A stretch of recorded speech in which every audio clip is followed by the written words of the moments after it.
প্রকৃতির স্থপতি পাখিরা এমন অসাধারণ বাসা তৈরি করে যা দেখলে তাজমহলও হার মেনে যাবে। কিছু পাখি মাটি আর খড় দিয়ে বাসা বানায়, আবার কিছু পাখি এমন এমন বিস্মিত ডিজাইনে বাসা বানায় যা এক ধরনের ইঞ্জিনিয়ারিং ম্যাজিকও বটে। এই বাসাটি শুধু তাদের বসবাসের জন্যই নয়, বরং এটি প্রকৃতির অপূর্ব নকশার এক চমৎকার নিদর্শন। সেখানে ফ্যান, এসি এবং আরও অনেক সুবিধাও রয়েছে। এদের মধ্যে কিছু পাখির বাসা তো 5 স্টার হোটেলের মতো। বিশ্বের বিষয়ের এই ভিডিওতে আমরা আপনাদের বিশ্বের সবচেয়ে অনন্য এমন 10টি পাখির বাসা দেখাবো যা দেখে আপনারা হয়তো অতীতে চলে যাবেন। তাই আমাদের ভিডিওটির সাথেই থাকুন, কারণ পাখিদের এমন সৃজনশীলতা হয়তো আপনি এর আগে কখনো দেখেননি। Number 10, humming bird nest. হামিংবার্ডের বাসাকে বিশ্বের সবচেয়ে সেরা আর শিল্পকর্মের বাসা বলা হয়ে থাকে। এই পাখিকে আপনি চড়ুইয়ের সঙ্গে তুলনা করতে পারেন, কারণ তারা আকারে খুব ছোট হয়ে থাকে, কিন্তু ছোট হওয়া সত্ত্বেও তারা তাদের বাসা বিশাল বিশাল গাছের ওপর তৈরি করতে পছন্দ করে এবং অনেক উচ্চতায়, এবং তাদের বাসা 10 থেকে 100 ফুট ওপরে তৈরি করে, যার কারণে আপনি তাদের বাসা মাটি থেকে সহজে দেখতে পাবেন না। এদের বাসা মেয়ে পাখি তৈরি করে, যা 5 থেকে 10 দিনের মধ্যে সম্পন্ন হয়। এদের বাসা তৈরি করতে তারা খড় এবং মাকড়সার জাল ব্যবহার করে থাকে। তাদের বাসা দেখে মনে হয় যেন একটি নারকেল ওপর থেকে কেটে রেখে দেওয়া হয়েছে।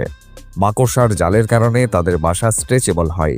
এদের বাসা স্ট্রেচেবল করার পেছনে একটি কারণও রয়েছে, আর তা হলো বাচ্চারা যখন বড় হতে থাকে তখন তাদের সাইজ অনুযায়ী বাসাও প্রসারিত হতে থাকে। হামিংবার্ডরা কেবল তাদের বাসার সাজসজ্জায় মনোযোগ দেয় না, বরং তাদের নিরাপত্তার দিকেও বিশেষ নজর দেয়। এরা তাদের বাসার ওপরে গাছের পাতার একটি বেষ্টনী তৈরি করে, যাতে কোনো শিকারী পাখিরা তাদের বাচ্চাদের শিকার করতে না পারে। Number 9, the Montezuma oropendola nest. এটি মধ্য আমেরিকার একটি সুন্দর এবং অনন্য পাখি, যা প্রধানত কোস্টারিকা, পানামা এবং সাউথ মেক্সিকোতে পাওয়া যায়। এই পাখিদের বিশেষত্ব শুধু এর উজ্জ্বল পাখনা এবং উচ্চ আওয়াজই নয়, বরং তাদের বাসা তৈরির আশ্চর্য শিল্পও রয়েছে। এই পাখিদের বাসা লম্বা এবং ঝুলন্ত হয়ে থাকে, যা উদ্ভিদ ফাইবার, লতা এবং ঘাস দিয়ে বুনে। এই বাসাগুলো গাছের ডালপালায় ঝুলে থাকে এবং এগুলো প্রায় 6 ফুট পর্যন্ত লম্বা হয়। মন্টেজুমা অরোপ্যান্ডোলা একটি সামাজিক পাখি। তারা তাদের বাসা একত্রে তৈরি করে। একটি গাছে 20 থেকে 100টি পর্যন্ত বাসা হতে পারে, যা একটি চমৎকার দৃশ্য উপস্থাপন করে। এই ঝুলন্ত বাসাটি সাপ এবং বাদরের মতো শিকারী প্রাণীদের দূরে রাখতে সাহায্য করে এবং সব পাখি মিলে তাদের বাসা রক্ষা করে।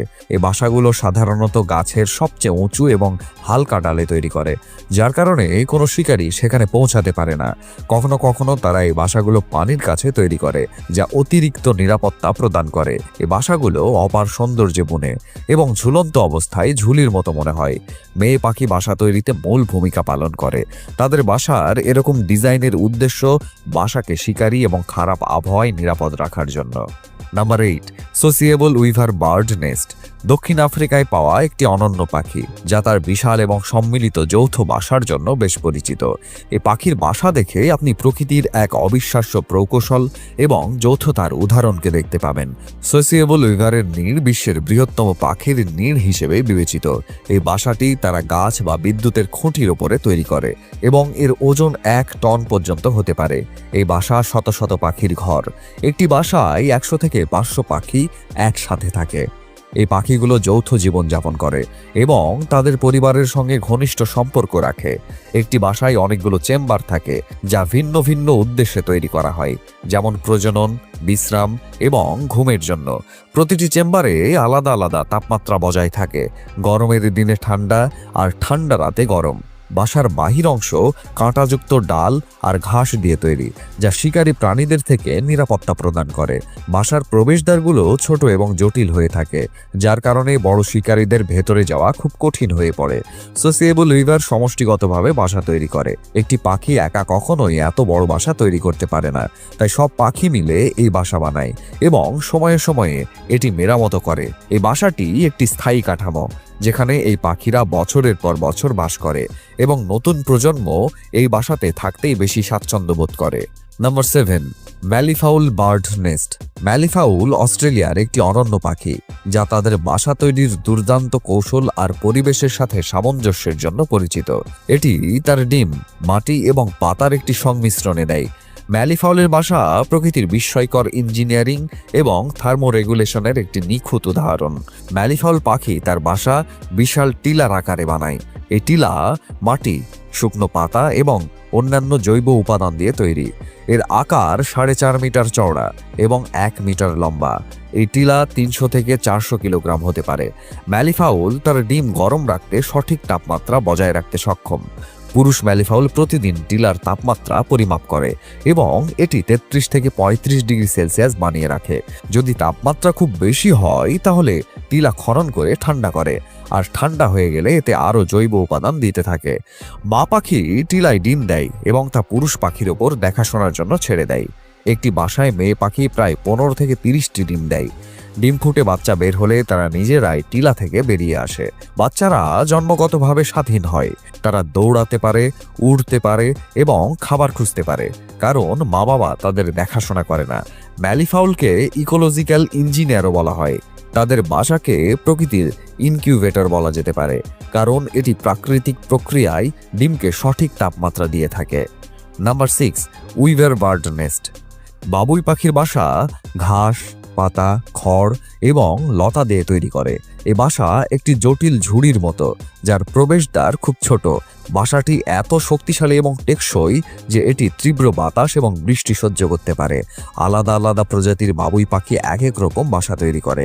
বায়া বাবুই বাংলাদেশ, ভারত সহ দক্ষিণ এশিয়ায় ঝুলন্ত বাসা তৈরি করে। তারা প্রায় তালগাছ বা অন্যান্য গাছের উঁচু শাখায় বাসা তৈরি করে থাকে। সোসিয়েবল উইভার দক্ষিণ আফ্রিকায় এই পাখি যৌথভাবে বড় বাসা তৈরি করে। মাস্ক উইভার আফ্রিকা, এদের বাসা গোলাকৃতির, আর এরা প্রায়ই পানির কাছাকাছি বাসা বানিয়ে থাকে। বাসা তৈরি করতে বাবুই পাখি নরম ঘাস, লতা এবং ফাইবার ব্যবহার করে। এই উপাদানগুলো না কেবল বাসাকে হালকা করে, বরং অত্যন্ত টেকসইও করে। পুরুষ পাখি বাসা তৈরির কাজ করে। মেয়ে পাখি তার বাসার গুণগত মান যাচাই করে। তারপরই সিদ্ধান্ত নেয় ওই পুরুষ পাখিটিকে সঙ্গী হিসেবে গ্রহণ করবে কিনা। যদি মেয়ে পাখিটি বাসা পছন্দ না করে, তাহলে পুরুষ পাখিটি সে বাসা ভেঙে আবার নতুন বাসা বানায়। বাবুই পাখি তার বাসা শিকারীদের হাত থেকে বাঁচানোর জন্য আশ্চর্যজনক কৌশল অবলম্বন করে। তারা প্রায়ই তাদের বাসা পানির ওপরে ঝুলিয়ে রাখে, যাতে তারা সাপ এবং অন্যান্য শিকারীদের থেকে তাদের বাসা রক্ষা করতে পারে। এগুলোর প্রবেশদ্বার এত ছোট এবং জটিল হয় যে কেবল শুধুমাত্র বাবুই পাখি এর ভেতরে প্রবেশ করতে পারে। একটি বাবুই পাখির বাসা তৈরি করতে বিভিন্ন শাখায় 500 থেকে 1000 বার খড় সংযোগ করার প্রয়োজন হতে পারে। বায়া বাবুয়ের বাসার ডিজাইন এতটাই অসাধারণ যে এটি এখন স্থাপত্যের এক অনুপ্রেরণা। Number 5, Boer bird nest. পুরুষ বোয়ার বার্ডস বিশেষত তাদের আকর্ষণীয় এবং প্রতিভাবান শৈল্পিকতার জন্য বেশ পরিচিত। এই পাখি অস্ট্রেলিয়া এবং নিউ গিনিতে পাওয়া যায়। পুরুষ বোয়ার বার্ডস বাসা তৈরি করার জন্য খড়কুটো, ঘাস, পাতা এবং অন্যান্য সামগ্রী ব্যবহার করে। এদের বাসা রঙিন বস্তুতে সাজিয়ে তোলে। বোয়ার বার্ডস তার বাসা সাজানোর জন্য রঙিন ফুল, পালক, পাথর, কাচের টুকরো, প্লাস্টিক, এমনকি মানুষের তৈরি বস্তুও ব্যবহার করে। কোনো কোনো প্রজাতি নির্দিষ্ট কিছু রং যেমন নীল ও সবুজ পছন্দ করে, আর তার বাসায় সেই রঙের বস্তু সংগ্রহ করে। মেয়ে পাখিকে আকৃষ্ট করতে পুরুষ বোয়ার বার্ডস গান গায় ও নৃত্য করে। তারা এই নাচ তাদের বাসার কাছে করে। তারা প্রায়ই তাদের আওয়াজ অন্য পাখি বা পরিবেশের অনুকরণ করে। পুরুষ বোয়ার বার্ডসের মধ্যে সাজসজ্জা নিয়ে প্রতিযোগিতা চলে। যে পুরুষ বোয়ার বার্ডস বেশি সুন্দর ও আকর্ষণীয় বাসা তৈরি করে, মেয়ে বোয়ার বার্ডস তাকে সঙ্গী হিসেবে নির্বাচন করে। দেখা গেছে যে পুরুষ বোয়ার বার্ডসের সাজসজ্জার দক্ষতা তাদের বুদ্ধিমত্তা এবং জেনেটিক্স স্বাস্থ্যকে প্রমাণ করে। মেয়ে বোয়ার বার্ডস এই ভিত্তিতেই তার জীবনসঙ্গী নির্বাচন করে। পুরুষ বোয়ার বার্ডসের এই বাসা শুধু মেয়ে বোয়ার বার্ডসকে আকৃষ্ট করার জন্য তৈরি করে থাকে, আর আসল বাসা যেখানে ডিম পাড়ে সেটা মেয়ে বোয়ার বার্ডস আলাদা করে তৈরি করে। Number 4, bolt eagle nest. Bolt eagle, যা আমেরিকার জাতীয় পাখি, এটি তার বাসাকে খুব বিশেষ উপায়ে তৈরি করে। বল্ট ঈগলের বাসা পৃথিবীর সবচেয়ে বড় পাখির বাসা হিসেবে গণ্য করা হয়। এদের বাসা সাধারণত 4 থেকে 5 ফুট চওড়া এবং 2 থেকে 4 ফুট উঁচু হয়ে থাকে। বল্ট ঈগলের সবচেয়ে বড় বাসা ফ্লোরিডায় পাওয়া গিয়েছিল, যা 9.5 ফিট চওড়া এবং 20 ফিট উঁচু ছিল, আর এর ওজন ছিল প্রায় 2 টন। বাসাকে মজবুত করার জন্য বড় বড় গাছের ডাল এবং গাছের শাখা ব্যবহার করে। বাসার ভেতরের অংশ নরম করার জন্য ঘাস, শ্যাওলা, পাতা এবং অন্যান্য নরম উপাদান তৈরি করে। বল্ট ঈগল সাধারণত উঁচু জায়গায় তাদের বাসা তৈরি করে, যাতে তারা তাদের শিকার এবং এলাকা পর্যবেক্ষণ করতে পারে। যদি উঁচু গাছ না থাকে তাহলে পাহাড় বা মানুষের তৈরি কাঠামোর উপরও বাসা তৈরি করতে পারে। বল্ট ঈগল তাদের একটি বাসা বহু বছর ধরে ব্যবহার করে। প্রতি বছর তারা একই বাসায় নতুন উপাদান যোগ করে, যার কারণে বাসা সময়ের সাথে সাথে বড় এবং ভারী হতে থাকে। বল্ট ঈগল সারা জীবনের জন্য একটি মাত্র সঙ্গী বেছে নেয়। পুরুষ এবং মেয়ে দুজন মিলেই একটি বাসা তৈরি করে এবং দেখাশোনা করে। নাম্বার 3, ইউরোপিয়ান বি ইটার বার্ড নেস্ট। ইউরোপিয়ান বি ইটার বার্ড জমিতে বা নদীর ধারে মাটির দেওয়ালে সুড়ঙ্গ করে বাসা তৈরি করে। এই বাসাগুলো প্রায় 1 থেকে 2 মিটার লম্বা টানেল হয়ে থাকে। সুড়ঙ্গের শেষে একটি বৃত্তাকার চেম্বার থাকে, যেখানে মেয়ে পাখি ডিম দেয়। পুরুষ এবং মহিলা পাখি দুজনে মিলে সুড়ঙ্গ খনন করে। তারা মাটি সরাতে তাদের ঠোঁট এবং পা ব্যবহার করে, আর এই কঠিন কাজটি কয়েকদিন পর্যন্ত চলে। এই পাখিরা একা একা বাসা তৈরি করে না, বরং তারা যৌথভাবে একটি কলোনি তৈরি করে। এক জায়গায় শতাধিক বাসা হতে পারে এবং এটি বাসা তৈরি করার একটি সামাজিক প্রচেষ্টা হয়ে ওঠে। বাসাগুলো এমন জায়গায় তৈরি করা হয় যেখানে শিকারীদের আনাগোনা খুব কম। নদীর ধারে, খাড়া টিলাই বা বালুকাময় মাটিতে বাসা বানানোর কারণে ডিম এবং বাচ্চাদের বিপদ থেকে রক্ষা করা যায়। Number 2, common Taylor bird nest. এই পাখিটির নাম টেইলার বার্ড কারণ এটি তার ঠোঁট দিয়ে পাতাগুলো সেলাই করে একে অপরের সঙ্গে জোড়া লাগিয়ে বাসা বানায়। একে দেখে মনে হয় যেন ছোট্ট একজন সেলাইয়ের মাস্টার। তার ঠোঁট সূচের মতো কাজ করে, গাছের ফাইবার এবং মাকড়সার জাল সুতা হিসেবে ব্যবহার করে। এ পাখি বড় বড় পাতা তার ঠোঁট দিয়ে সেলাই করে। সেলাই করার জন্য গাছের ফাইবার, মাকড়সার জাল, এমনকি মানুষের তৈরি